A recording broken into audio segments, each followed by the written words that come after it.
வணக்கங்க. இது வந்து அறுபதாம் பச்சிலை அப்படிங்கிற மூலிகைங்க.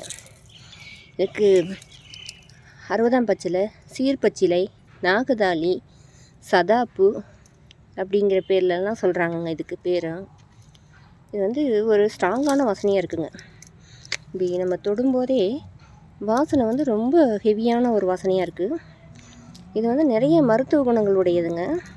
குழந்தைங்களுக்கு ஒரு மாந்தம்னு சொல்லுவாங்க இல்லைங்களா, மாந்தம் சீர்பிடிச்சிருச்சுன்னு சொல்லுவாங்க. அந்த மாதிரி நேரத்தில் இதை வந்து அரைச்சி தலையிலேருந்து தேய்ச்சி குளிப்பாட்டுவாங்களாம். நான் பண்ணினது இல்லைங்க அப்படின்னு சொல்கிறாங்க.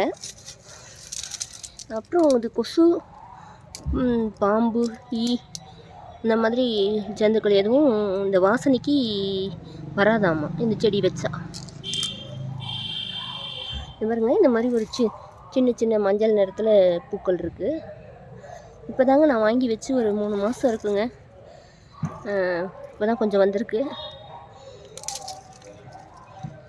நான் உபயோகப்படுத்திட்டு மறுபடியும் ஒரு வீடியோ போடுறேங்க.